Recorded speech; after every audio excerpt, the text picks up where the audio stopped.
Tuck Everlasting, Chapter 19. The man in the yellow suit came into the sunlit parlor. He stood for a moment, looking around at them all, May and Miles, Jessie and Tuck and Winnie too. His face was without expression, but there was something unpleasant behind it that Winnie sensed at once, something that made her instantly suspicious, and yet his voice was mild when he said, "You're safe now, Winifred. I've come to take you home." "We was going to bring her back directly ourself," said Tuck, standing up slowly. "She ain't been in no danger." "You're Mr. Tuck, I suppose," said the man in the yellow suit. "I am," said Tuck formally, his back straighter than usual. "Well, you may as well sit down again. You too, Mrs. Tuck. I have a great deal to say and very little time for saying it." May sat down on the edge of the rocker, and Tuck sat too, but his eyes were narrowed. Jessie said uneasily, "Who in tarnation do you think you—" But Tuck interrupted. "Hush, boy. Let him speak his piece." "That's wise," said the man in the yellow suit. "I'll be brief as possible." He took off his hat and laid it on the mantel, and then he stood tapping his foot on the littered hearth, facing them. His face was smooth and empty. "I was born west of here," he began, "and all the time I was growing up my grandmother told me stories. They were wild, unbelievable stories, but I believed them. They involved a dear friend of my grandmother's who married into a very odd family. Married the older of two sons, and they had two children. It was after the children were born that she began to see that the family was odd. This friend of my grandmother's, she lived with her husband for 20 years, and strange to say, he never got any older. She did, but he didn't, and neither did his mother or his father or his brother. People began to wonder about that family, and my grandmother's friend decided at last that they were witches or worse. She left her husband and came with her children to live at my grandmother's house for a short while. Then she moved west. I don't know what became of her, but my mother still remembers playing with the children. They were all about the same age. There was a son and a daughter." "Anna," whispered Miles. May burst out, "You got no call to come and bring us pain." And Tuck added roughly, "You got something to say, you better come to the point and say it." There now," said the man in the yellow suit. He spread his long white fingers in a soothing gesture. "Hear me out. As I've told you, I was fascinated by my grandmother's stories. People who never grew older? It was fantastic. It took possession of me. I decided to devote my life to finding out if it could be true, and if so, how and why. I went to school. I went to a university. I studied philosophy, metaphysics, even a little medicine. None of it did me any good. Oh, there were ancient legends, but nothing more. I nearly gave it up. I began to seem ridiculous and a waste of time. I went home. My grandmother was very old by then, and I took her a present one day, a music box. And when I gave it to her, it reminded her of something. The woman, the mother of the family that didn't grow old, she had had a music box." May's hand went to the pocket of her skirt. Her mouth opened, and then she shut it again with a snap. "The music box played a very particular tune," the man in the yellow suit went on. "My grandmother's friend and her children, Anna, was that the daughter's name? They'd heard it so often that they knew it by heart. They'd taught it to my mother during the short time they lived in the house. We talked about it then all those years afterwards, my mother, my grandmother, and I. My mother was able to remember the melody finally.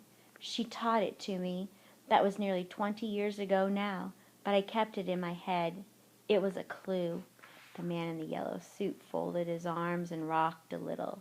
His voice was easy, almost friendly.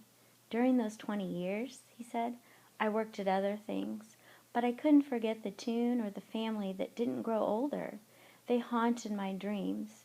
So a few months ago I left my home and I started out to look for them. following the route they were said to have taken when they left their farm. No one I asked along the way knew anything. No one had heard of them. No one recognized their names. But 2 evenings ago, I heard that music box. I heard that very tune, and it was coming from the Foster's wood. And next morning early, I saw the family at last, taking Winifred away. I followed and I heard their story, every word. May's face drained of color. Her mouth hung open. And Tuck said hoarsely, "What you going to do?" The man in the yellow suit smiled. "The Fosters have given me the wood," he said, "in exchange for bringing Winifred home. I was the only one who knew where she was, you see, so it was a trade. Yes, I followed you, Mrs. Tuck, and then I took your horse and went directly back." The tension in the parlor was immense. Winnie found out that she could scarcely breathe. It was true, then. Or was the man who stood there crazy, too? "Horse thief!" cried Tuck. "Get to the point. What you going to do?" "It's very simple," said the man in the yellow suit. And as he said this, the smoothness of his face began to loosen a little. A faint flush crept up his neck, and the pitch of his voice lifted, becoming a fraction higher. "Like all magnificent things, it's very simple. The wood and the spring belong to me now." He patted his breast pocket. "I have a paper here, all signed and legal, to prove it. I'm going to sell the water, you see." "You can't do that," roared Tuck. "You've got to be out of your mind." The man in the yellow suit frowned. "But I'm not going to sell it to just anybody," he protested. "Only to certain people, people who deserve it. And it will be very, very expensive. But who wouldn't give a fortune to live forever?" "I wouldn't," said Tuck grimly. "Exactly," said the man in the yellow suit. His eyes glowed. "Ignorant people like you should never have the opportunity. It should be kept for certain others. And for me. However, since it's already too late to keep you out, you may as well join me in what I'm going to do. You can show me where the spring is and help me to advertise. We'll set up demonstrations, things that would be fatal to anybody else but won't affect you in the least. I'll pay you for your assistance, of course. It won't take long for the word to spread, and then you can go your way. Well, what do you say?" Jessie said dully, "Freaks? You want us to be freaks in a patent medicine show."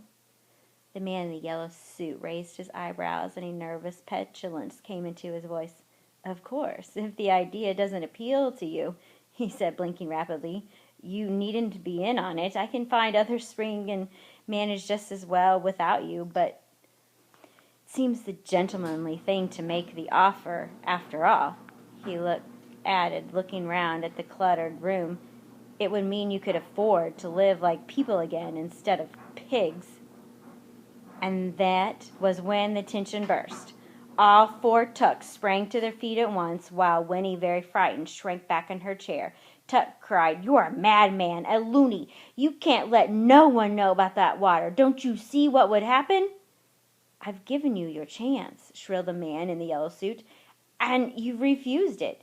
He seized Winnie roughly by the arm and dragged her up out of her chair. "I'll take the child and be on about my business." Tuck began to rave now, his face stretched with horror. "Madman!" he shouted, and Miles and Jessie began to shout too. They crowded after him as the man in the yellow suit dragged Winnie through the kitchen to the door. "No!" she was screaming, for now at last she hated him. "I won't go with you. I won't." But he opened the door and pushed her out in front of him. His eyes were like blind fire points. His face was twisted. Then the shouting behind them stopped abruptly, and in the midst of the sudden silence came May's voice, flat and cold. "You leave that child be," she said. Winnie stared. May was standing just outside the doorway. She held Tuck's long-forgotten shotgun by the barrel, like a club. The man in the yellow suit smiled a ghastly smile. I can't think why you're so upset. Did you really believe you could keep that water for yourselves? Your selfishness is really quite extraordinary, and worse than that, you're stupid. You could have done what I'm about to do long ago. Now it's too late. Once Winifred drinks some of the water, she'll do just as well for my demonstrations, even better. Children are much more appealing, anyway, so you may as well relax. There's nothing you can do to stop me. But he was wrong. May lifted the shotgun. Behind her, Miles gasped, "Ma, no!" But May's face was dark red. "Not Winnie," she said between clenched teeth. "You ain't going to do a thing like that to Winnie, and you ain't going to give out the secret." Her strong arm swung the shotgun round her head like a wheel. The man in the yellow suit jerked away, but it was too late. With a dull cracking sound, the stock of the shotgun smashed into the back of his skull. He dropped like a tree. His face was surprised, his eyes wide open, and at that very moment, riding through the pine trees just in time to see it all, came the Tree Gap Constable.